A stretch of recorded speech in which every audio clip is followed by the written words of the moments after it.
push it on the back of the handle, then grab it. Oh. Perfect. And these are expensive, huh? But depends on what you consider expensive. I got this for 40. Well, that's not. Yeah, I thought they were about 100,000 or something. There are variants that are in excess of 100,000, but this is the one that's more economical. My wife and I drive these. Yeah. When you consider the reduction in cost to the owner, it rivals having something like a Toyota Corolla. Absolutely, which is probably around the same thing, huh? Around the same price. Well, anyway. Or I suppose I should have said Camry. That's closer in price. Yeah, but still, I mean, I really thought they were all super expensive, but I haven't really looked into it. So. You're not alone in that assumption. Yeah. There are a lot of people that still think that these are $100,000 cars that take 3 hours to charge. Yeah, so how long does it take to charge? About 25 minutes. And do you have a charger at your house? I wish I did. Where I live, I have to street park, so kind of like these folks. Yeah. I just use Tesla's supercharging network for it, and those, it's an average of about $12 for about 25 minutes. And back on the road. I mean, where do you, what's the network? So it's all of these little dots on the map here. Oh, okay. And this is the whole country, actually. Wow. You can go literally everywhere, just like gas stations. Except when you road trip, it's less. It's like 15 minutes versus, a full 25 to half an hour. Uh-huh. But yeah, it even tells you how many are open at which location, and they've definitely scaled up in the last couple of years. Wow, wow. Takes away a lot of that range anxiety. Yeah. That's very cool, huh? And nice. I mean, it's nice and sort of feels sports car-y a little bit. You know? Yeah, thanks to the low center of gravity with the battery, Yeah. it feels very nimble. All the weight's kind of below your feet, which makes it really stable too. But also, since they're electric, they're nice and quiet, relaxing. Yeah. You can have a conversation without the loud engine noise. Right. Yeah. And good for the environment, right? Which is the Yeah, you almost forget that part. Yeah. With them, it's the major point. Although I don't know about all the battery stuff. What about it? Well, I mean, again, we try to solve problems with things, right? But I'm not sure what it goes into producing batteries, I guess. I don't really know. Well, yeah. Right? Most manufacturing definitely needs to continue to iterate and get more sustainable and cleaner. Batteries are, they're only trending in a good direction, so to speak. So it's a lot of most of the Teslas now are using the lithium iron packs. They don't even use the rare earth metals like cobalt and nickel. The ones that are, especially on the cobalt side, a bit more of a contentious political thing because it's artisan mined out of Nigeria. Oh, is that the only place? It's really the only place of significant cobalt deposit. Wow. Likely thanks to an early asteroid impact early in Earth's life. Really? Because it's all condensed in that region, which would typically indicate that it was an impact zone from a cobalt-rich meteor. That is really interesting. So that means that it might be out there, right? That if we start going out, which I think we are, right? I mean, there's really no shortage of metals once we can actually get into orbital mining. That would be incredible. It's actually, a lot of people don't know, that's Jeff Bezos' vision. Really?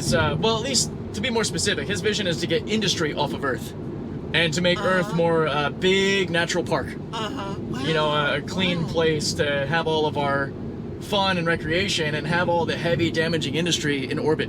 That's really interesting. No, I didn't know that at all, because I think that's a good idea. Slow down a lot more here. I'm going to take over. These are annoying. The way these roads are designed is really annoying. Having to go back and forth against traffic kind of thing, right? Well, it doesn't help that humans have no idea how to properly kind of zipper in and out through those tighter spots because everyone just thinks about themselves. Yeah. They don't think about people trying to merge on or off the highway. Up until that point, the car was actually driving itself. Really? Yeah, it likely would have gotten on the brakes and gotten over, but I didn't feel like putting you through a heavier braking scenario. Wait, so this is one of the self-driving cars? Yeah, I've been a self-driving tester for a long time. Maybe I will do this.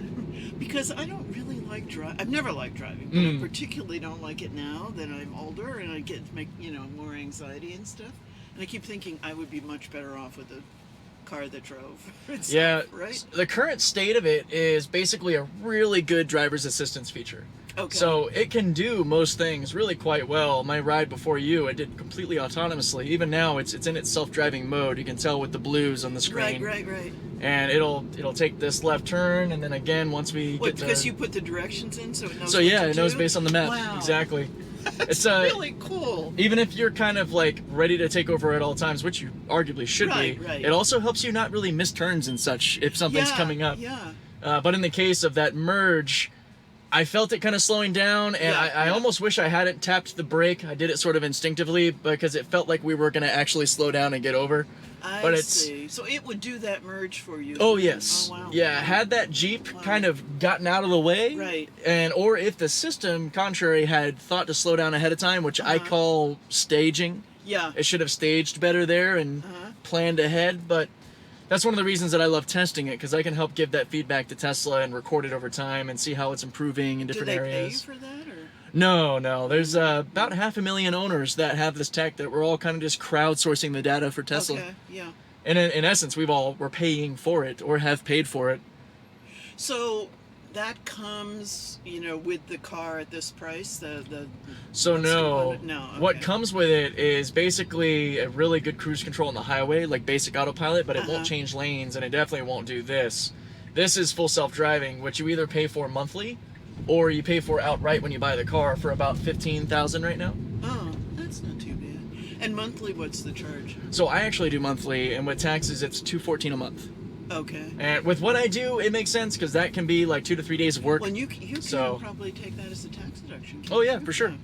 Yeah. Yep. That's part of the operational cost of the vehicle in in the work atmosphere. So yeah. And does this screen come with it? Yes, this is all part of the Tesla. It comes with a regular steering wheel, and the screen it comes with doesn't actually move. I put in a mount to let it move, which is actually kind of nice. Yeah.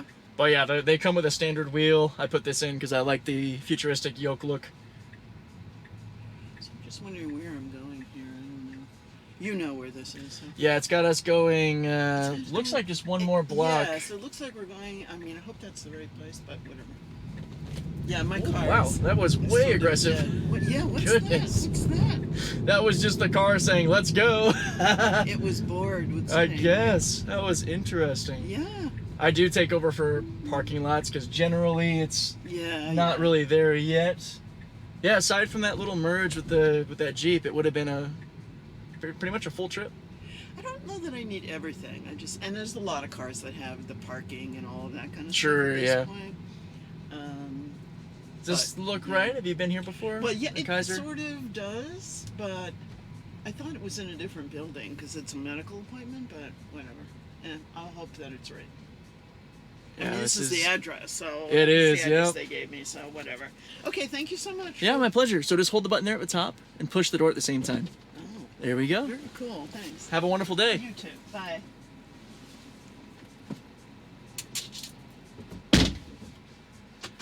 Well, unfortunately, that is a failure. It's, arguably, I might have been able to let it do it, but that's a really short amount of time to make a decision. I had a customer that needed to get to an appointment, so taking the chance of the system not catching it and we miss our turn or, like I said, have an uncomfortable braking scenario, that's an iffy spot. I'd rather be in control and keep the customer comfortable and then, spark a fun conversation afterwards, which is usually the case. But that will go in the records today as a failed RoboTaxi trip. I do feel like it is a difficult task to get those on-ramp, off-ramp scenarios correct on the Balboa and Convoy exits because it is such a short amount of time, similar to the Gauntlet's 163 merge, to make a decision, especially if you've got people coming off at different speeds and they block you. It can be a pain. But on to the next one.